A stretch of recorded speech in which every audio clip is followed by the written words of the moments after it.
First, I want to start off by saying Happy New Year to everyone. This is D. The last time that I had left off with you guys, we were talking about how Kay and I had initially met.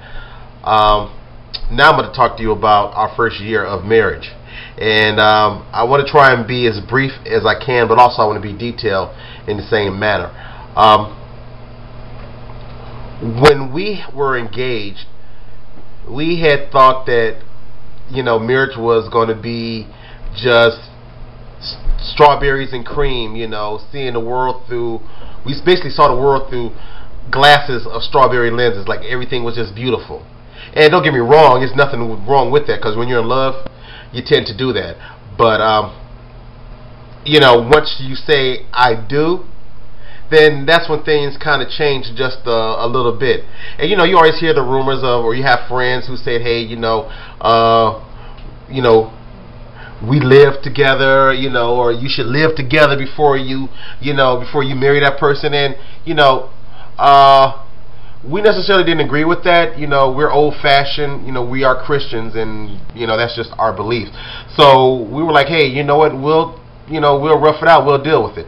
And once we said I do, and we got past the honeymoon bliss and everything, and we finally started unpacking, our belongings and moving technically in. That's when the territorial thing started coming in. And what I mean by territorial is that it's kind of like how any, I wouldn't say animal or mammal, who pick out different parts of their area or their home that they're comfortable with. Like me, I'm a musician, so I chose the basement as my area for all of my instruments.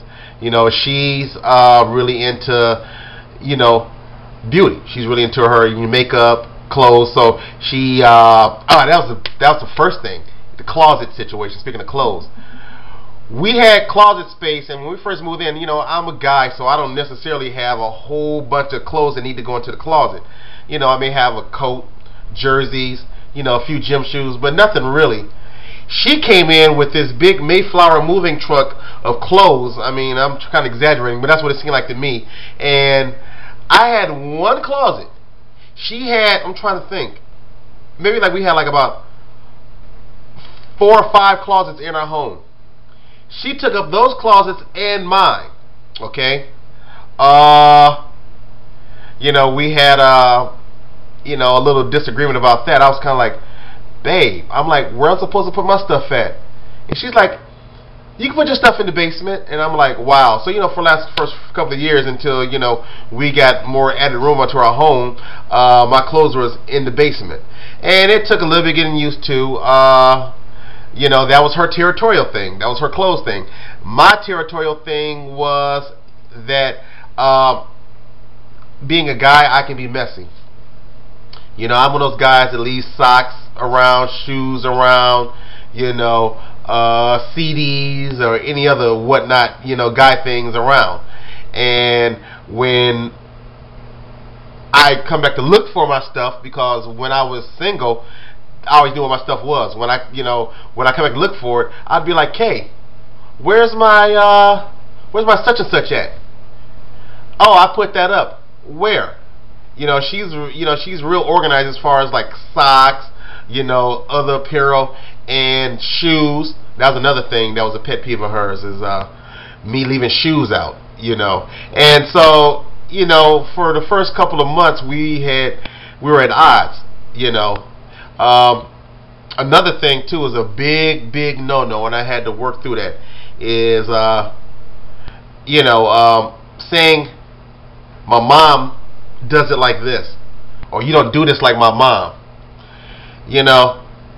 It took me a while to understand that, and I should have been a little bit more, I should have been brighter in understanding that's like mixing oil and water together. It's not cohesive. And that's almost like her coming to me saying that, oh, you don't do it like how my father does it. So I remember we had a situation about soap powder. All growing up, we used Tide in my household, and I thought that the sun, rose and set in Tide. She uses all, and First thing I was thinking, like, I'm used to that Tide smell. I'm used to how Mom did it. And I said to her, I said that, well, we use Tide in my house. I said, my mother used to use Tide all the time. Why are we not using that? And I remember she said to me, just blatantly honest, I'm not your mother. You know, and you think about stuff like that now, you know, after, you know, we've been together, you know, going on like a decade, you know, you think about stuff like that and you're like, you know, just a little silly stuff, little silly, careless stuff that, you know, we had to overcome in our first year. Another situation was space. You know, what I mean by space is that, you know, when we were dating, we were inseparable. And pretty much we're still inseparable now, but, you know, we come to find out we are two identical people. A lot of people tend to forget that when you are engaged to someone, you forget yourself as well as the other forget themselves. You know, you become one. And that's true, you know, it says, you know, in the Bible that, you know, man and woman cleave together and they form, you know, one unit. But you got to excuse me, I have a cold, so I feel definitely that's the reason why. But no, you know, when you have people or you have a couple that's, you know, been together and then all of a sudden you wake up the next morning and be like, hey, I want to go fishing, or she say, hey, I want to go to the mall, and you know, she's looking at you like, you don't want to go to the mall with me, and I'm looking at her like, you don't want to go fishing with me. That was another, you know, situation that we had to learn how to start doing things without each other. You know, I remember she used to say to me, well, you know, D, when, you know, we were dating, you didn't have a problem going, you know, to the mall with me, you know. Oh, you were just being fake about it. And I was like, no, I was just, you know, I guess it's kind of like you say fishing. I was just, you know, reeling you in.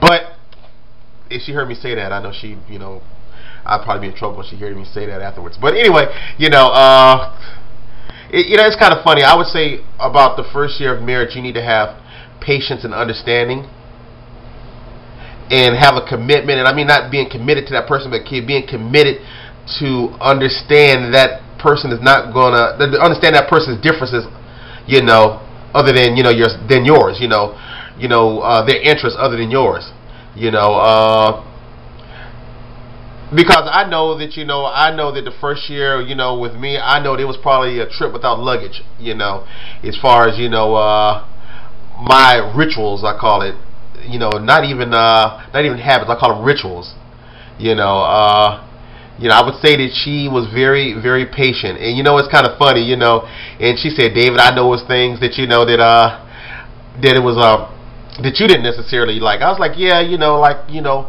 walking into the, you know, going to take a shave, and, you know, there's, you know, feminine products, you know, around and everything, and looks like a laboratory, you know, with a mad scientist, you know. But you know what?